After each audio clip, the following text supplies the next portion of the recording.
یا اللہ یا رحمان یا رحیم یا کریم۔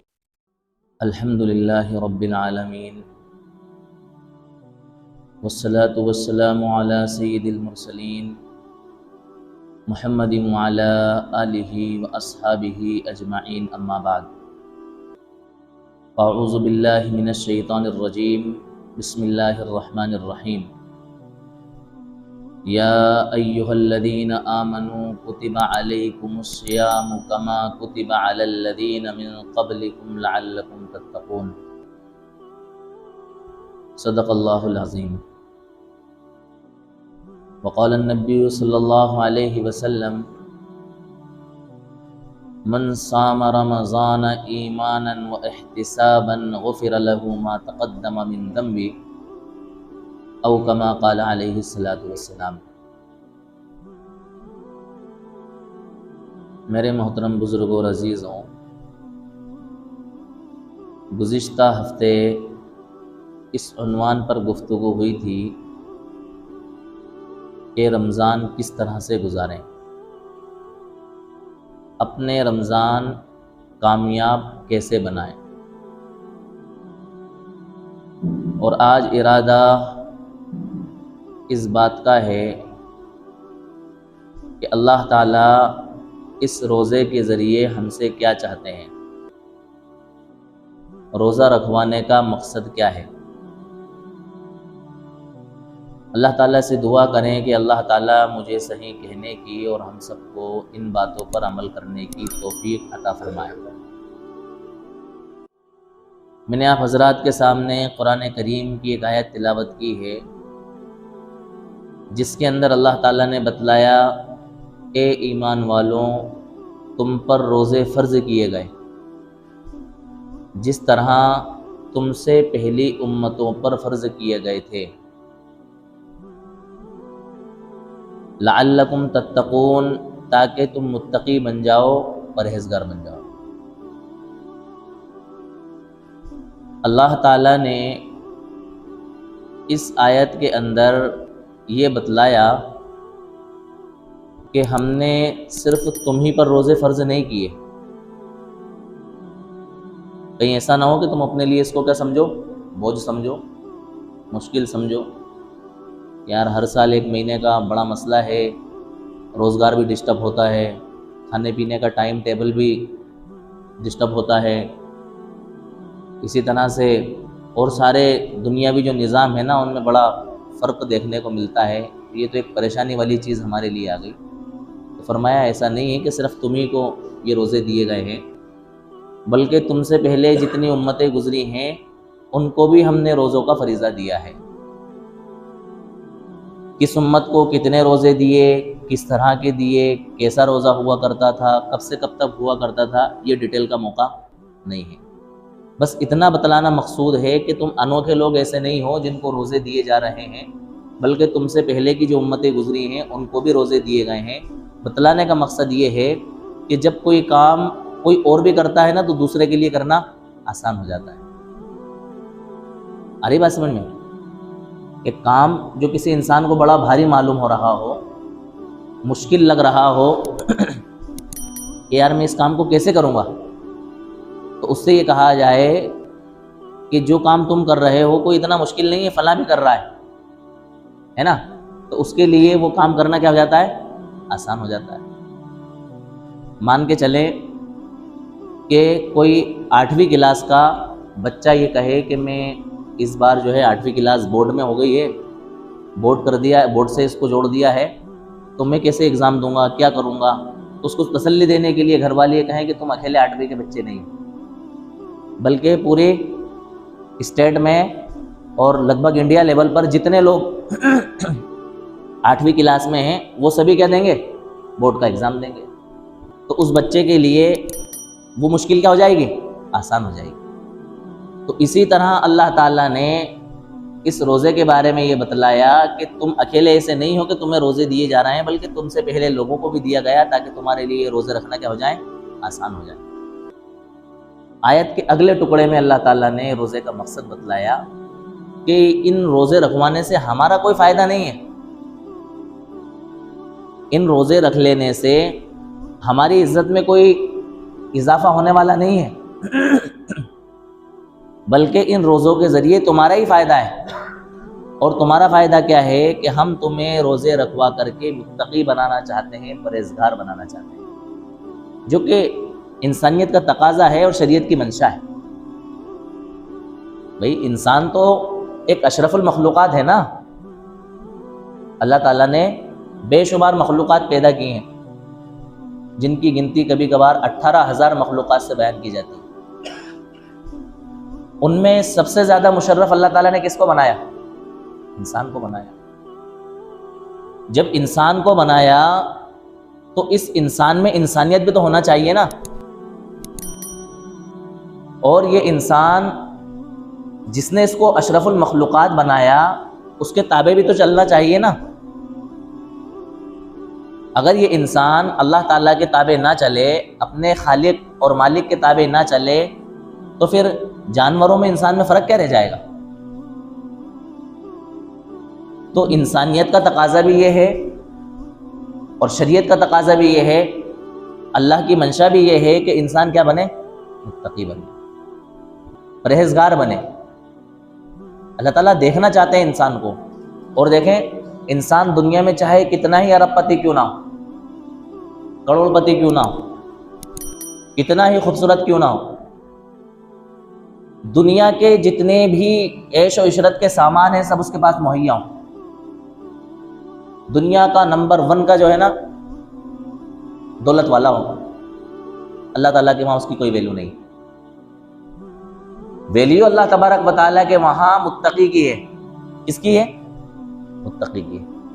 اللہ تعالیٰ نے قرآن میں فرمایا ان اکرمکم عند اللہ اتقاکم، تم میں سب سے زیادہ اکرام کے لائق، مکرم، معزز اللہ تعالیٰ کے وہاں وہ لوگ ہیں جو تم میں سب سے زیادہ کیا ہیں؟ متقی، پرہیزگار ہیں۔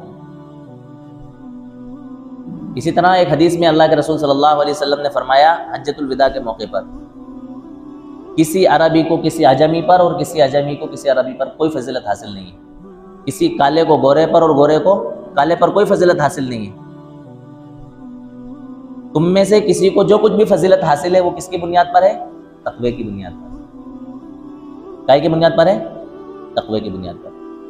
اب جب آپ نے بے شمار مرتبہ یہ تقوی کا لفظ سنا تو آپ کے ذہن و دماغ میں خیال آ رہا ہوگا کہ بھئی یہ تقوی ہے کیا چیز ہے نا؟ تو اس کو سادے سے الفاظ میں یہ سمجھ لیں کہ اللہ جل جلالہ کی ذات کا استحضار کرتے ہوئے اس کی نافرمانی سے بچنے کا نام تقوی ہے۔ بات سمجھ میں آ رہی؟ کوئی کام اپنا منچاہا کرنے کا دل چاہ رہا ہے، لیکن اپنے من کو صرف یہ سمجھ کر کے ہٹا لیا کہ یہ جو ہے نا اللہ تعالیٰ کی نافرمانی ہے، اللہ تعالیٰ نہیں چاہتے ہیں میں یہ جو حرکت کر رہا ہوں نا، یہ حرکت میرے اللہ کو پسند نہیں ہے، اس سے اللہ تعالیٰ نے کیا کرا ہے؟ منع کرا ہے۔ اس چیز سے رک جانا، یہ خیال اپنے ذہن و دماغ میں بٹھا کر کے، اس کا نام کیا کہلاتا ہے؟ تقوی۔ یہ صفت پیدا کرنے کے لیے اللہ تعالیٰ نے ہمیں یہ روزے کا، رمضان کا مہینہ دیا اور ان روزوں کا موقع دیا۔ اس کے لوجک کو سمجھیں آپ۔ وہ چیزیں جو ہمارے لیے ہر وقت حلال ہیں، حرام ہونے کا کوئی چانس نہیں ہے۔ کھانا پینا حلال ہے کہ نہیں؟ ہم کھاتے ہیں ماشاءاللہ، حلال غذائیں اللہ تعالیٰ نے ہمارے لیے پیدا فرمائی بے شمار نعمتیں۔ پینے کے پانی بھی ہے، بہت سارے مشروبات بھی ہیں، جوس کی شکل میں وہ ساری چیزیں ہم پیتے ہیں، کولڈ ڈرنک کی شکل میں، سب جائز اللہ تعالیٰ نے قرار دیا، حلال قرار دیا۔ جو مشروبات حرام ہیں وہ حرام ہے، یہ الگ بات ہے کہ کچھ لوگ نہیں مانتے ہیں۔ تو اللہ تعالیٰ نے جن چیزوں کو حلال کر دیا ہمارے لیے ہر وقت میں، ان کا کھانا پینا، اور جن کا نکاح ہو گیا، شادی ہو گئی، اپنی بیوی کے ساتھ اپنی جائز خواہشات کو پورا کرنا، یہ چیزیں ہمارے لیے کیا ہیں؟ حلال۔ لیکن جب ہم نے روزہ رکھ لیا تو روزہ رکھنے کے بعد یہ چیزیں جو ہمارے لیے حلال تھی، یہ آلریڈی ہمارے لیے کیا ہو گئی؟ حرام۔ روزہ رکھنے کے بعد ہم اب کچھ کھا نہیں سکتے، کچھ پی نہیں سکتے، وہی بیوی جو ہمارے لیے حلال تھی اس سے ہم اپنی ضرورت پوری نہیں کر سکتے جب تک کہ روزہ ہم پورا نہ کریں۔ اور یہ سب کیوں کر رہے ہیں ہم؟ اللہ تعالیٰ کے حکموں میں، اس کی اتباع میں۔ اس نے حکم دیا فمن شہید منکم الشہر فلیصم، کہ تم میں سے جو شخص رمضان کا مہینہ پائے اس کو چاہیے کہ وہ کیا کرے؟ روزہ رکھے۔ اس کے حکموں کی اتباع میں ہم نے صبح صادق کے وقت سحری کر کے، صبح صادق سے پہلے سحری سے فارغ ہو کر کے ہم نے روزے کی نیت کر کے ہم نے روزہ رکھ لیا، اور افطار تک ہم اس روزے کو لے کر کے گئے۔ کس کے حکم میں لے کر کے گئے؟ اللہ تعالیٰ کے حکم میں لے کر کے گئے۔ سحری ہم نے سارے گھر والوں کے سامنے کی، سب نے ہمیں سحری کرتے ہوئے دیکھا، لیکن دن بھر ہماری کسی نے نگرانی نہیں کی۔ بتاؤ کسی نے نگرانی کی؟ اگر ہم غلطی سے تو معاف ہے، لیکن اگر ہم جان بوجھ کر کے چھپ کر کے کچھ کھا لے پی لیں تو ہمیں کوئی دیکھ رہا ہے؟ اللہ تعالیٰ کے سوا کوئی نہیں دیکھ رہا ہے۔ بعض مرتبہ ایسی کنڈیشن بن جاتی ہے کہ انسان بھوک سے تڑپ اٹھتا ہے، بے چین ہوتا ہے، ایک دم شدید کی بھوک لگی ہوئی ہوتی ہے، اس کا دل چاہتا ہے کہ یار برداشت نہیں ہو رہی ہے، لیکن اس کے دل کی چاہت پر وہ اس چاہت کو کرتا ہے کہ میرے اللہ کا حکم ہے مجھے روزہ غروب آفتاب تک کمپلیٹ کرنا ہے۔ آدھا دن میں نے بھوک کی طلب کے ساتھ گزار لیا ہے، باقی آدھا دن بھی مجھے گزارنا ہے۔ اور بھوک سے بڑھ کر کے میں آپ کو بتاؤں، پیاس کی شدت اتنی زبردست ہوتی ہے، انسان یہ چاہتا ہے کہ کھانا نہ ملے لیکن پینا مل جائے۔ کیا ہو جائے؟ پینا مل جائے۔ اسی لیے آپ نے دیکھا ہوگا کہ افطار کے وقت لوگ جو ہے نا افطاری پہ اتنا فوکس نہیں کرتے ہیں جتنا پانی پہ فوکس کرتے ہیں، شربت پہ فوکس کرتے ہیں۔ کیوں کرتے ہیں؟ اس لیے کہ وہ دن بھر کی پانی کی تفش اور اس کی شدت اس کو تڑپا رہی ہوتی ہے، بے چین کر رہی ہوتی ہے۔ اسی لیے تو اللہ تبارک و تعالیٰ نے جنت کے 8 دروازوں میں سے ایک دروازہ روزے داروں کے لیے رکھا ہے، جس کا نام باب الریان رکھا ہے۔ اللہ تبارک و تعالیٰ کی طرف سے اعلان کیا جائے گا کہ کہاں ہیں وہ روزہ دار جنہوں نے اللہ تعالیٰ کے لیے روزہ رکھا تھا۔ صرف روزہ دار ہی اس دروازے سے داخل ہوں گے، باقی کسی اور کو اس دروازے سے داخل ہونے کی اجازت نہیں ہوگی۔ جب روزہ دار اس دروازے سے داخل ہو جائیں گے تو اس دروازے کو کیا کر دیا جائے گا؟ بند کر دیا جائے گا۔ تو یہ پیاس کی شدت اور تپش کی وجہ سے اللہ تعالیٰ آخرت میں ایک خاص اعزاز اور اکرام روزے داروں کا کریں گے کہ ان کو مخصوص دروازے سے کیا کریں گے؟ داخل کریں گے۔ اسپیشل انٹری کیا کریں گے اللہ تبارک و تعالیٰ؟ Special entry. یہ کن لوگوں کو ملے گا؟ روزے داروں کو ملے گا۔ تو میں یہ کہہ رہا تھا کہ بعض مرتبہ پیاس کی اتنی شدت ہوتی ہے، اتنی تپش ہوتی ہے کہ انسان تڑپتا ہے، گلے میں کانٹے چبھ رہے ہوتے ہیں، گلا سوکھ رہا ہوتا ہے، منہ جو ہے نا اس کا لڑ بڑا اور پھیپڑی آ رہا ہوتا ہے کہ بس برداشت سے باہر ہے، ہونٹ سوکھ رہے ہوتے ہیں۔ عجیب و غریب انسان کا منہ اور اس کا مزاج ہو چکا ہوتا ہے، لیکن وہ کس کے خوف سے اور کس کی محبت میں اس روزے کو انجام دے رہا ہوتا ہے؟ اللہ تعالیٰ کے خوف سے۔ کیا کر رہا ہے؟ کیا سوچ رہا ہوتا ہے انسان؟ نہیں یار میں نے اللہ کے لیے روزہ رکھا ہے۔ کس کے لیے روزہ رکھا ہے؟ اللہ کے لیے روزہ رکھا ہے۔ اور یہ میں جو پیاس برداشت کر رہا ہوں نا، یہ کس کے لیے برداشت کر رہا ہوں؟ اللہ کے لیے۔ مجھے کوئی نہیں دیکھ رہا ہے، کوئی CCTV کیمرہ نہیں ہے، کوئی مجھے پابند بنانے والا نہیں ہے، کسی کا میرے اوپر کوئی آرڈر چلنے والا نہیں ہے، لیکن صرف اللہ تعالیٰ کی محبت میں بندہ کیا کر رہا ہے؟ دن بھر پیاس کے ساتھ میں گزار رہا ہے۔ ایسی محبت انسان اپنی دکھا رہا ہے نا روزے کی کنڈیشن میں، کسی اور قوم کے پاس ایسا نسخہ اور اتنی پیاری محبت کا چانس ہے ہی نہیں، صرف اہل ایمان کے پاس۔ صرف اللہ کی محبت میں اور اس کے حکم کی اتباع میں صبح صادق سے لے کر غروب آفتاب تک اپنے آپ کو کیا رکھ رہا ہے؟ بھوکا اور پیاسا رکھ رہا ہے۔ اسی لیے تو اللہ تعالیٰ اجر سے نواز رہا ہے نا۔ ہم جو بھی اعمال کرتے ہیں، کسی عمل کا اجر اللہ تعالیٰ ہمیں 10 گنا دیتے ہیں، کسی کا 100 گنا دے دیتے ہیں، کسی کا 70 گنا دے دیتے ہیں، کسی کا 700 گنا تک دیتے ہیں، ہماری نیت اور ہمارے اخلاص کے اعتبار سے۔ لیکن روزے کے بدلے کا کوئی لمٹ ہی اللہ تعالیٰ نے نہیں رکھا، بلکہ اللہ تعالیٰ نے یہ کہا کہ یہ روزہ صرف میرے لیے ہے اور اس کا بدلہ بھی میں ہی دوں گا۔ میں نے جو پہلے کی بات بیان کری اس سے سمجھ میں آ گئی نا بات کہ روزہ صرف کس کے لیے ہے؟ میرے لیے۔ میرے لیے ہونے کا یہی مطلب ہے کہ اس بندے نے اپنے آپ کو اتنے لمبے وقت تک بھوک اور پیاس سے صرف میری محبت میں تڑپائے رکھا، تو میں اس کا بدلہ ایسے گنتیوں کی شکل میں نہیں دوں گا اور فرشتوں سے نہیں دلواؤں گا، بلکہ میں خود بدلہ دوں گا۔ آپ اندازہ لگائیں، جس چیز کا بدلہ خود اللہ تعالیٰ دے دے اس سے بڑا بدلہ کیا ہو سکتا ہے؟ کچھ اور چاہیے اس کے بعد میں ہمیں؟ ہمارے ساتھ کوئی کچھ احسان کر دے تو ہم ایک وہ دعا کہتے ہیں نا، جزاک اللہ خیر، یہ دعا بہت زیادہ دی جاتی ہے تو اس کی اہمیت ہمیں پتہ نہیں ہے۔ یہ بہت بڑی دعا ہے، یہ بہت جامع دعا ہے۔ بعض مرتبہ تو یہ ہوتا ہے کہ کسی نے کوئی احسان کیا، ہم نے اس کو جزاک اللہ کہا، پھر ہم نے اس سے کچھ بدلہ دینے کی کوشش کی تو وہ یہ کہتا ہے کہ صاحب آپ تو کیا کریں، دعا کریں۔ کیا کہتا ہے؟ دعا کریں۔ ابھی آپ کو دعا دی تو جزاک اللہ خیر، یہ دعا نہیں ہے کیا؟ لیکن اتنی زیادہ عام ہونے کی وجہ سے اس کی اہمیت کا ہمیں پتہ نہیں ہے۔ اس کے اندر بندہ اللہ تعالیٰ سے کہہ رہا ہوتا ہے کہ جو احسان آپ نے میرے اوپر کیا ہے نا، اس کا بدلہ میرے بس میں نہیں ہے، یہ بدلہ میں نے کس کے سپرد چھوڑ دیا؟ اللہ تعالیٰ کے سپرد چھوڑ دیا۔ اللہ اس کا آپ کو کیا دے؟ بہتر بدلہ دے، اس کا بہتر اجر دے۔ اب بتاؤ اللہ تعالیٰ سے بہتر اجر کوئی دے سکتا ہے؟ تو فرمایا کہ روزہ میرے لیے ہے اور اس کا بدلہ میں ہی دوں گا۔ اور ایک روایت میں آتا ہے اللہ کے رسول نے فرمایا، اللہ تعالیٰ فرماتے ہیں کہ روزہ میرے لیے ہے اور اس کا بدلہ میں خود ہوں۔ یعنی اللہ تعالیٰ خود اپنے ذات کو بدلے میں دے رہا ہے۔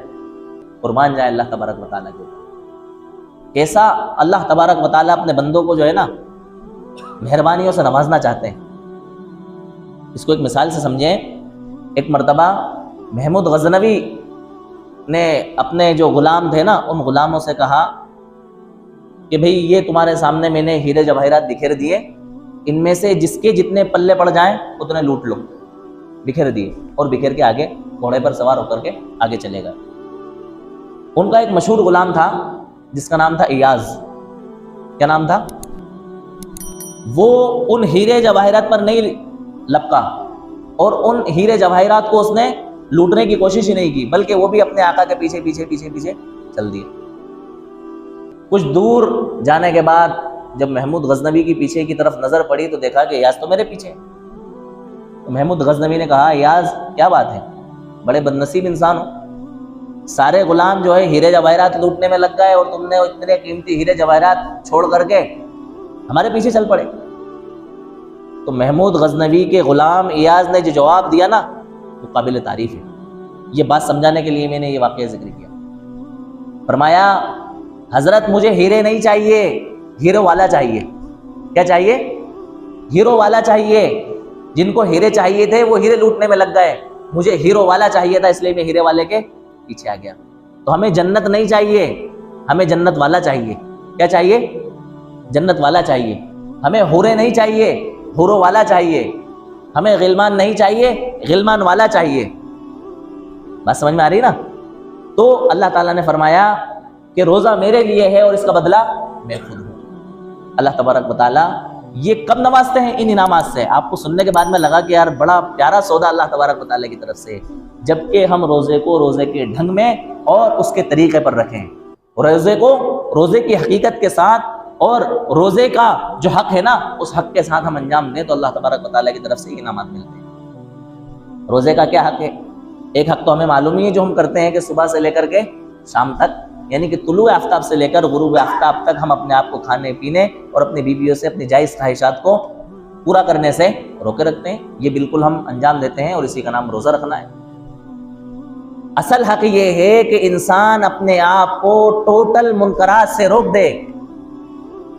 جتنی بھی برائیاں ہیں، جتنے بھی گناہ کے کام ہیں، جتنی بھی نافرمانیوں کے کام ہیں، ان سارے کاموں سے اپنے آپ کو روک لے۔ اس کا نام کیا ہے؟ روزہ ہے۔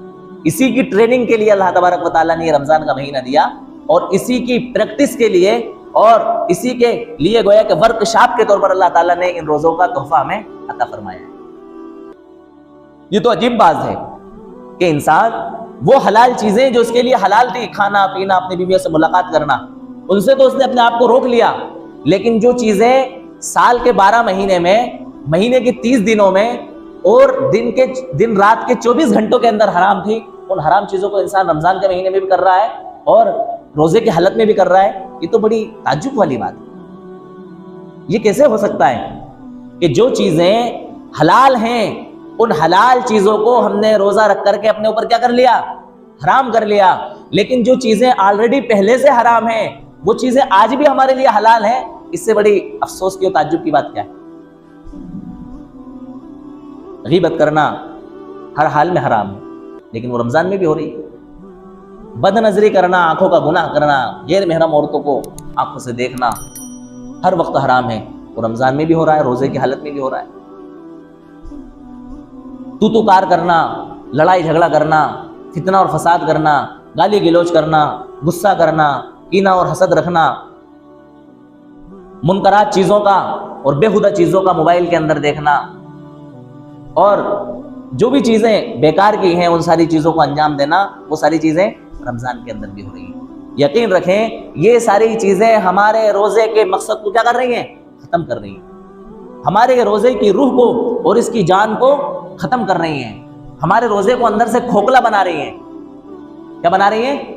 کھوکھلا بنا رہی ہیں۔ آپ کسی بھی مفتی سے فتویٰ پوچھیں تو وہ یہ کہے گا بھائی آپ کا روزہ ہو گیا، لیکن روزے کے اوپر جو اجر ملنا چاہیے تھا، جیسا کہ میں نے ذکر کیا کہ اللہ تعالیٰ کیا اجر میں دیں گے، اور روزے کے اوپر جو بدلہ اور ثواب ملنا چاہیے تھا، روزے کا جو مقصد تھا وہ مقصد حاصل ہونا چاہیے تھا، وہ مقصد حاصل نہیں ہوتا ہے۔ لہٰذا روزے کا یہی مقصد ہے کہ انسان ان تمام چیزوں سے، جو چیزیں آلریڈی اللہ تعالیٰ نے حرام کر دی ہیں لیکن ہماری زندگی میں داخل ہو گئی ہیں، ان داخل شدہ چیزوں کے لیے اس ایک مہینے کے تربیتی کورس کے اندر رہ کر کے ان چیزوں سے اپنے آپ کو باز رکھنے کی کیا کرے؟ پریکٹس کرے، اپنے آپ کو دور رکھنے کی کوشش کرے۔ نہیں کرنا مجھے ایک مہینہ، بلکہ علماء نے تو یہاں تک لکھا ہے، بڑی گہری بات، ایسی بات صرف اللہ والے ہی کہہ سکتے ہیں، کسی اور کے بس کی ایسی بات کہنا ہے ہی نہیں۔ فرماتے ہیں کہ انسان اپنے دل کو اس طرح سے بہلائے کہ میں رمضان کے مہینے میں چل رہا ہوں اور روزے کی حالت میں ہوں، جس کام کو کرنے کا میرا دل کر رہا ہے اس میں اللہ تعالیٰ کی نافرمانی ہو رہی ہے، چاہے جو بھی ہو جائے میں روزے کی حالت میں اور اس رمضان مبارک کے بابرکت مہینے میں یہ حرکت نہیں کروں گا، یہ گناہ نہیں کروں گا، رمضان گزرنے کے بعد میرا جو چیز آئے گا سب کروں گا۔ بات سمجھنا، انسان اپنے دل کو کیسے بہلائے؟ فرض کرے اس کا من کر رہا ہے غیر محرم عورتوں کو دیکھنے کا، دکان پہ بیٹھا ہے، کاروبار میں سبھی لوگ جاتے ہیں اور عام طور سے عورتوں پر نظر پڑی جاتی ہے، عادت ہوتی، انسان ہے، فطرت ہے، تو انسان کا من یہ کر رہا ہے کیونکہ پرانی عادت ہے نا، اس پرانی عادت کی وجہ سے وہ عورتوں کو دیکھ رہا ہے۔ جیسے ہی اس کی نظر پڑے اپنے دل کو بہلائے، نہیں یار میں روزے کی حالت میں ہوں، نہیں دیکھوں گا، اس پورے رمضان کے مہینے میں نہیں دیکھوں گا، رمضان گزرنے کے بعد دل بھر کے دیکھوں گا۔ اس کا مطلب یہ نہیں کہ عید کے بعد میں دیکھنا ہے، رمضان کے بعد میں دیکھنا ہے، بس اپنے دل کو بہلانا ہے۔ علماء نے لکھا ہے کہ اس طرح سے آپ نے ایک مہینہ گزار لیا اور اپنے آپ کو بد نظری سے بچا لیا، اللہ تبارک و تعالیٰ آپ کے اس محنت کی برکت سے اور اس مہینے کی برکت سے رمضان کے بعد میں آپ کو اس گناہ سے بچنے کی توفیق عطا فرما دیں گے۔ آپ پھر چاہ کر کے بھی بد نظری نہیں کر پائیں کیونکہ آپ نے پریکٹس کی ہے نا۔ یہ ایک تربیتی کورس اللہ تعالیٰ نے آپ کو اس مہینے میں دیا ہے۔ اگر آپ نے اپنے آپ کو ان بےہودہ چیزوں سے، گناہوں سے، نافرمانی سے، معصیت سے، غیبت سے، چغلی سے، برائیوں سے، جھوٹ سے، کھسوٹ سے، دھوکہ دھڑی سے، سود سے، بیاج سے اور جتنے بھی گناہ کے کام ہیں ان سے نہیں روکا تو آپ کا یہ تربیتی کورس ناقص اور ادھورا رہ جائے گا۔ کیا رہ جائے گا؟ ناقص اور ادھورا۔ اور جو کورس آپ کا ناقص اور ادھورا رہ جائے اس کے اوپر کوئی رزلٹ نہیں ملتا ہے۔ اس کو ہم سمجھیں دنیاوی اعتبار سے، ہم کوئی کورس کرنے جا رہے ہیں، کوئی ڈگری کرنے جا رہے ہیں، اگر وہ ڈگری ہم ادھوری کریں تو اس کے اوپر ہمیں فائدہ ملے گا؟ کوئی نتیجہ ملے گا؟ نہیں ملے گا، نہیں ملے گا۔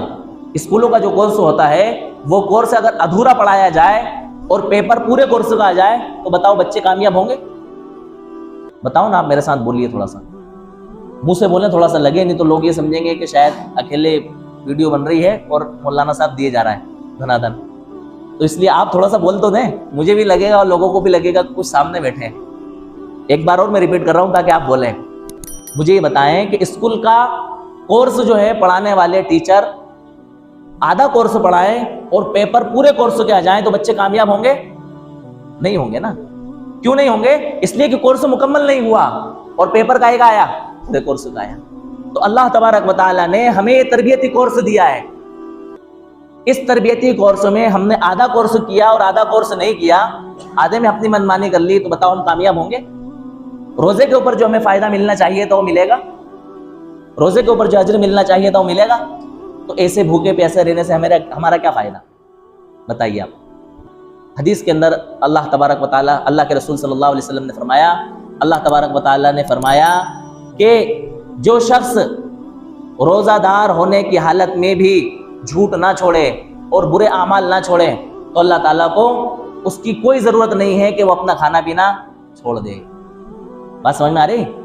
جو شخص روزے کی حالت میں بھی جھوٹ اور برے کام نہ چھوڑے تو اللہ تعالیٰ کو ایسے شخص کی کوئی ضرورت نہیں ہے کہ وہ کیا کرے، کھانا پینا چھوڑ کر کے اپنے آپ کو بھوکا رکھے۔